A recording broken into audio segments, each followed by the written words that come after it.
안녕하세요. 제이조 경영연구소의 제이입니다.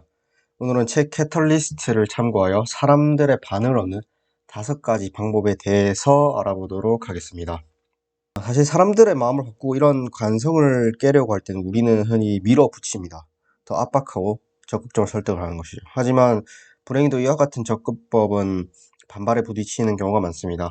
설득하는 입장에서는 변화로 인한 결과를 확신하기 때문에 자신의 생각대로 밀어붙이지만 그 과정에서 상대방의 입장은 전혀 고려되지 않아 결국 상대방의 거부감을 유발합니다.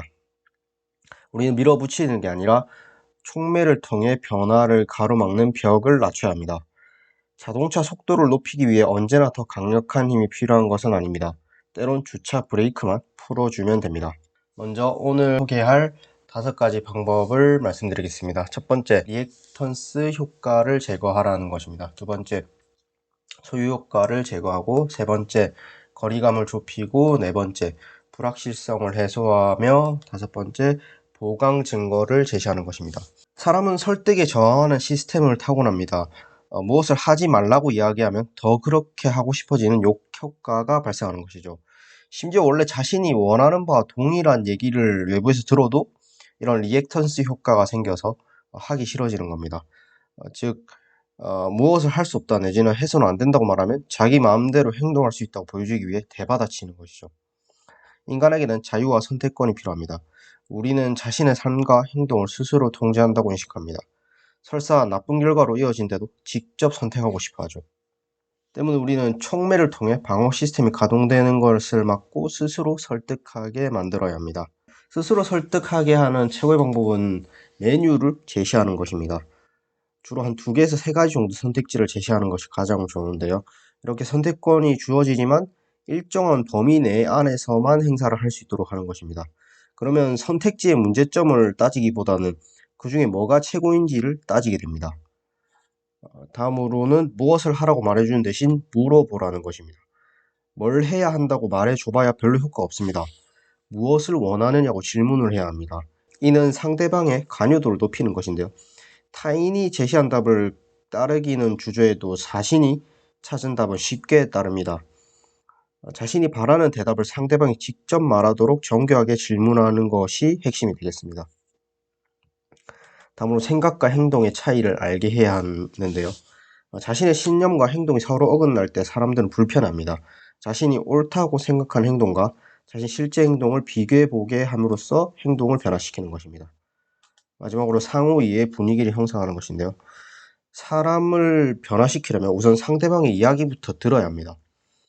대답을 평가하거나 자신의 의견을 내기보다 그저 잘 들어주는 것만으로도 효과가 있는데요.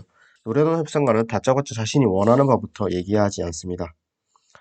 자신을 이해하고 자신을 도와주려 한다는 사실을 인지하면 사람들은 그 사람을 신뢰하게 됩니다. 상대가 원하는 것을 모두 들어주라는 것은 아닙니다. 다만 압박을 하는 것보다 순응시키는 것이 더 효과적인 방법이라는 것을 말씀드리는 것입니다. 다음으로는 소유 효과를 제거하는 것인데요. 사람들은 항상 그전부터 해오던 방식을 고수하려 합니다. 소유 효과는 더 오래 소유할수록 더 강하게 나타나는데요. 보통 손실보다 이익을 2.6배 정도 더 크게 인식시켜야지 사람들이 변화를 한다는 연구 결과도 있습니다. 때문에 상대가 쉽게 변화하지 않는 경우 감당해야 하는 비용을 부각시키는 방법을 사용해야 합니다. 경미한 수준으로 실패하면 변화의 필요성을 인지하지 못해 비슷한 실패를 반복하기 마련입니다. 하지만 극심한 통증이 발생하면 사람들은 즉시 치료에 나섭니다. 같은 맥락에서 좋은 것은 위대한 것의 적입니다. 현 상황이 잘 돌아간다면 변화에 대해 목소리를 내도 힘을 얻을 수가 없겠죠. 때문에 변화하지 않음으로써 감당해야 하는 비용을 알려주면 사람들은 기존 방식을 고수하는 것이 생각만큼 괜찮은 선택이 아니라고 인식하기도 합니다. 보통 변화는 선불제로 전환 비용을 지불한 뒤 변화로부터 이익을 얻으려면 상당히 오래 기다려야 하는데요. 이런 비용 이익 시간차는 변화를 주저하게 만듭니다. 때문에 이런 바뀌지 않을 경우에 비용을 제시했음에도 불구하고 바뀌지 않는다면은 기존의 방식을 과감하게 없애는 방법도 사용할 수가 있습니다. 하지만 이런 방식은 일상에서는 조금 극단적이고 이기적으로 보일 수도 있습니다. 말 그대로 배수의 진을 치는 것인데요. 배수의 진을 치고 나면 어쩔 수 없이 마주하는 상대와 싸워야만 하는 것처럼 기존의 방식을 아예 없애버리면 변화를 할 수밖에 없게 만드는 것입니다. 하지만 일상에서 사용하기엔 조금 부적합한 경우가 많이 있기 때문에 잘 조절해서 사용해야만 할 것입니다. 세 번째는 거리감을 좁히는 것인데요. 새로운 정보가 수용 범위에서 너무 멀리 떨어져 있다면 모든 것이 뒤집힙니다. 인간은 자신의 견해에 부합되는 정보만 선택적으로 수용하려는 경향이 있습니다. 원래 가진 관점을 바탕으로 정보를 수용하고 해석하는 성향이 있기 때문에 똑같은 정보라도 수용자가 어떤 입장을 취하느냐에 따라 진실로도 거짓으로도 볼 수가 있다는 것입니다. 때문에 때로는 더한 것보다 덜한 것이 효과적입니다. 사람들의 수용 영역에서 벗어나지 않는 데이터 또는 선택지를 제시하는 것이죠. 나아가서 변화의 가능성을 지닌 중도층을 찾는 것이 좋은데요. 중도층이라면 기존의 상태에서 그렇게 멀리 떨어져 있지 않아서 변화의 가능성이 더 큰 이들을 찾는 것입니다. 이처럼 변화가 당장 필요한 사람이 누구인지부터 찾아서 이 사람들을 먼저 변화시킨 후에 이 사람들이 또 다른 사람들을 변화시킬 수 있게끔 고리를 만드는 것이죠. 이럴 때는 본론보다는 더 작은 부탁부터 하는 것이 좋습니다. 말하자면 변화를 소분하는 것이죠. 변화는 점진적인 과정의 결과입니다. 변화를 소분해 점진적으로 키워나가는 것이 좋은 방법입니다. 마지막으로 공감대를 형성해서 판을 완전히 바꿀 수도 있습니다. 이미 합의가 된 지점, 그러니까 서로의 공통점이라든지 서로 모두가 동의하는 부분, 또 공감대를 형성할 수 있는 부분을 찾아서 이를 중심점으로 삼는 것입니다. 기업의 경우에는 대부분 모두 돈을 많이 버는 것이 목적일 것입니다. 때문에 이런 공감대 또는 공통점을 활용해서 이를 중심으로 삼아 변화를 시도하는 것입니다. 어쨌든 어떤 변화가 필요하다고 말을 할 때 이것은 다 우리 모두가 좋아지는, 즉 우리 모두가 돈을 더 많이 벌 수 있다는 것을 어필하는 것이죠. 이렇게 되면은 원래의 주제를 아예 다르게 인식하게 되기도 합니다. 서로 공감대가 있는 사람들끼리 이야기를 하다 보면은 자신의 생각과 다르더라도 또 그런 부분까지도 이해를 하기도 합니다. 이런 심리적인 부분들을 활용할 수 있으면 좋겠습니다. 다음으로는 불확실성을 제거하는 것인데요. 신제품 무료 샘플이나 자동차 시승사 등은 소비자들의 불안감을 크게 낮추어 줍니다. 사람들은 기대 이익이 훨씬 적더라도 확실한 것을 선택하는 경향이 있습니다. 이는 불확실성에 따른 평가 절하인데요. 불확실성은 일시정지 버튼 것 같습니다. 새로운 것은 거의 예외 없이 불확실성을 수반합니다. 그리고 새로운 방식이 더 낫다고 확신할 때까지 사람들은 지금까지와 같은 안전한 방식에 머물려고 합니다.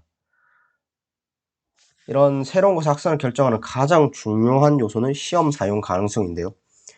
시험 사용 가능성이 클수록 더 많이 써보고 더 빠르게 확산이 됩니다. 시험 사용 가능성은 불확실성을 줄이기 때문에 효과적이라는 말입니다. 이런 시험 사용 가능성을 높일 수 있는 대표적인 방법이 무료 비즈니스 모델이 있습니다. 다시 말하면 처음에는 무료로 제공하고 나중에는 유료로 전환하거나 어떤 더 나은 서비스를 이용하기 위해서 더 많은 요금을 받는 것을 말하는데요. 대표적인 예로 드롭박스는 자신들의 서비스가 얼마나 훌륭한지 선전하며 사람들을 끌어모으지 않았습니다. 기본은 무료로 제공하고 고객들이 원할 때 유료 서비스를 직접 선택하는 방식을 사용했습니다. 이렇게 불확실성을 제거하는 방법이 몇 가지 되어 있는데요. 바로 초기 비용 부담을 줄이는 것입니다. 무료 배송 정책을 실시하면 많이 주문하고 많이 반품하지만 매출은 늘어납니다. 제품 가격을 10,000원 할인해 주는 것보다 배송비 3,000원을 무료로 해주는 걸 더 매력적으로 인식한다는 것이죠. 진짜 장벽은 불확실성입니다. 불확실성을 해결하기 위해 돈을 지불해야 한다면 사람들은 행동에 나서지 않는 것이죠. 뭔가를 경험하거나 사용하는 데 드는 초기 비용 혹은 시간과 노력을 준다면 매우 효과적이라 할 수 있습니다. 마지막으로 취소를 허용하는 방법이 있는데요. 취소 가능은 불확실성을 완전히 줄여주죠. 그러니까 미리 써보고 무료로 써보고 배송비까지 무료인데 취소까지 허용해 준다면 자신이 원래 쓰던 걸 바꾸지 않을 이유가 별로 없어지는 것이죠. 이렇게 실제로 느슨한 방품 정책을 적용하는 그룹이 실제로 더 많은 이익을 남겼다는 연구 결과도 있습니다. 다음은 보강 증거를 제시하는 것인데요. 어떤 일은 그저 더 많은 증거로 뒷받침되어야 하는 경우도 있습니다. 약한 의견은 쉽게 변화시킬 수 있습니다. 그러나 강한 의견은 옳고 그름의 문제로 판단하기 때문에 좀처럼 변하지 않습니다. 누군가가 설득이나 추천할 때는 해석의 문제가 뒤따르기도 합니다. 모든 사람이 같은 걸 믿거나 좋아하진 않기 때문입니다. 이럴 때는 다양한 홍보 채널을 통해 지속적으로 노출하는 것이 좋습니다. 이렇게 하면 고객들이 구매하게 된다는 조사 결과도 있는데요. 여러 사람이 똑같은 소리를 한다면 묵살하기 어렵다는 말이죠. 출처가 다수인 경우에 특히 신뢰성과 적합성이 높아지기도 합니다. 하지만 여기서 주의할 점은 똑같은 광고를 셀 수 없이 많이 보면 대부분의 사람들은 거부 반응을 일으킵니다. 때문에 우리는 어떤 사람들이 관련되는 게 효과적인지를 따져봐야 하는데요. 이때는 동질성과 다양성을 동시에 작용할 수 있게끔 만드는 편이 좋습니다. 다시 말하면 우리 회사가 설득하고 싶은 고객의 왼편에는 잠재 고객과 같은 업종의 회사에서 일하는 기존 고객을 배치하고, 오른편에는 업종은 다르지만 잠재 고객과 비슷한 규모의 회사에서 일하는 고객을 배치하는 것입니다. 이렇게 했을 때 효과적인 이유는 어떤 추천이나 어떤 설득을 받았을 때 사람들이 이렇게 생각합니다. 저 사람에게만 또는 특정 집단에게만 속하는 것은 아닌가. 또는 다양한 사람들한테는 효과적이지만은 나한테는 필요 없는 것은 아닌가. 이런 불신을 하게 되는데, 이렇게 동질성과 다양성을 동시에 적용할 수가 있다면은 이런 두 가지 불신을 모두 없앨 수가 있는 것이죠. 또 우리는 언제 이런 보강 증거를 꺼내는 것이 효과적인지를 알아봐야 합니다. 보통의 경우 짧은 기간 동안 다양한 매체를 통해 잠재적인 지지자들에게 이에 대한 정보를 많이 노출하는 것이 효과적입니다. 이는 사실 이미 많은 광고 매체 또는 SNS 매체들이 사용하고 있는 것인데요. 대표적인 예로 페이스북을 들면 페이스북은 우리의 인터넷 접속 기록을 모두 수집합니다. 때문에 어떤 페이지에서 어떤 광고를 받고 또 어떤 관심사가 있는지를 계속해서 수집을 하고 이에 맞는 광고를 또다시 보여줍니다. 그래서 간혹 가다가 뭐 구글이라든지 네이버에서 봤던 광고를 페이스북에서 또 보게 되는 이런 것들을 많이들 경험해 보셨을 텐데요. 이처럼 이미 잘하고 있는 광고 매체들이라든지 SNS 매체들을 이미 사용하고 있고 꽤 큰 효과를 보고 있는 방법이기도 합니다. 오늘은 책 캐털리스트를 참고하여서 사람들을 설득할 수 있는 또는 반응을 얻어낼 수 있는 방법 5가지에 대해서 알아봤는데요. 사실 이렇게 한다고 해서 뭐든지 다 되는 것은 아닙니다. 실생활에서 커다란 변화가 갑자기 일어나는 경우는 거의 없습니다. 커다란 변화는 몇 주, 몇 달, 심지어 몇 년이 걸리기도 합니다. 저의 경우도 이 책을 읽으면서 실제로 통하는 것인지 한번 써먹어 보기 위해서 제 인스타그램의 스토리를 이 책에서 배운 내용을 토대로 작성해 봤는데요. 사실 실제로 제 스토리를 본 사람들이 변화를 했는지 제가 뭐 일일이 다 추적을 해볼 수는 없습니다. 하지만 그 며칠간 또는 몇 주간 했을 뿐인데도 갑자기 인친분들의 반응이 늘어났습니다. 평소 연락이 없던 인친분들에게도 DM이 온다든지, 또 원래부터도 연락을 하고 지내시는 분들께서도 다시 한번 연락을 주신다든지 평소와 다르게 더 많은 반응을 얻을 수가 있었습니다. 저는 이 정도만으로도 꽤 큰 효과를 보는 것이라고 생각합니다. 몇 주간 또는 며칠간 이렇게 글을 올리는 것만으로 어차피 사람은 변화시킬 수 없을 것입니다. 하지만 이렇게 반응이 올 정도로 그분들에게 인상 깊었다면 한 번쯤은 시도해 볼 만하다는 검증은 되었다고 생각합니다. 여러분들도 이를 맹목적으로 믿고 그대로 따라하기보다는 자신에게 맞춰서 한 번쯤은 시도해 보시는 것이 어떨까 싶습니다. 오늘의 영상은 여기까지입니다. 끝까지 시청해 주셔서 감사합니다.